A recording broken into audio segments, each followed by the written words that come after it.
Collected Tales of a Dublin Doctor.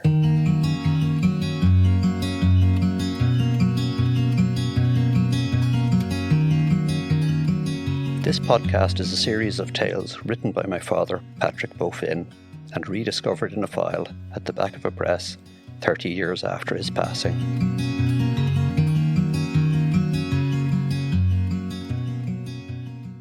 The Coffee Cellar of Benghazi.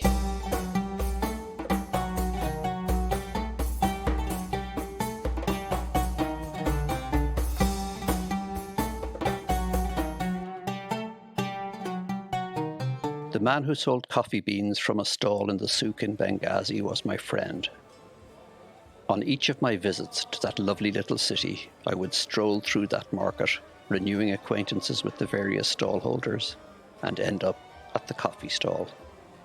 After the initial greeting, the half-embrace of the East, we would sit in front of his stall on stools provided by his grandson. He was very old, stooped, and he moved very slowly. He would sit there among the amorphous smells of the souk, coriander, oregano, peppers, chili, and the numerous coloured powders that go to make an acceptable curry or couscous. He had had no formal education, but he had a great curiosity. He spoke 4 languages. It was from me that he learned of Ireland, and from him that I learned of the history of the Jamhuriya, the Arabic name for the Republic of Libya. He told me of the paintings and engravings in the mountain caves at Tassitli and Acasis, indicating the presence of a civilization which preceded or was at least contemporary with the pharaonic civilization of Egypt about 10,000 years BC. He told me of the Greeks in the east and the Phoenicians in the west, who settled in the 7th century BC, causing the ethnic differences recognizable even today in Tripolitania and Cranicia. His soft voice rolled on as he rocked gently on his stool, talking me through the centuries, the various invasions, wars and occupancies up to the revolution of September 1st, 1969. He told me how this had been plotted in the Officers' Club in Benghazi by a group led by a young colonel, Muammar Gaddafi. On the last occasion that I sat with him, he was very frail. As I stood up to leave, he took my face in his hands and said, "My friend, go with Allah." I never saw him again. On my next visit to Benghazi, the souk no longer existed.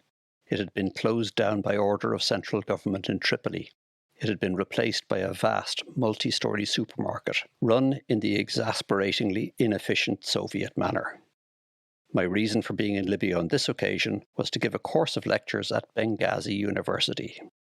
I was about to start a lecture one morning when orders came through that all university staff, from professors to porters and the students, were to proceed to the main square in the city to hear an address by the president who had flown in from Tripoli. Within minutes, the university was deserted except for the few foreigners like myself, to whom the order did not apply. I was sitting in the library when the door opened, and there, surrounded by guards and interpreters, was President Gaddafi. His English was poor at that time, so we spoke briefly through an interpreter. I recognized my Arabic nickname, El Feda da Tora, as the interpreter spoke to him.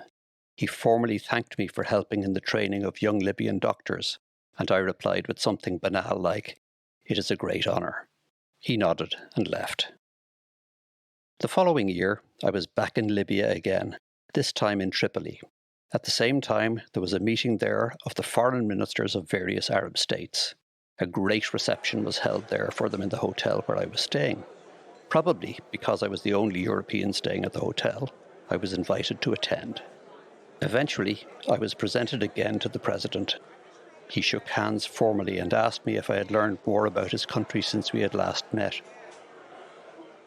I told him that what I knew of his country I had learned before our meeting, and went on to tell him of my teacher, the aged seller of coffee beans in the souk in Benghazi.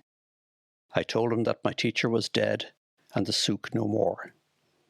I saw then one of the rarest sights in North Africa, a broad smile on the face of Muammar Gaddafi. He held out his hand and said, "I know now why they call you El Feda da Tora, the Silver Doctor." He had remembered my nickname, but he was wrong. I was called that simply because of my grey hair.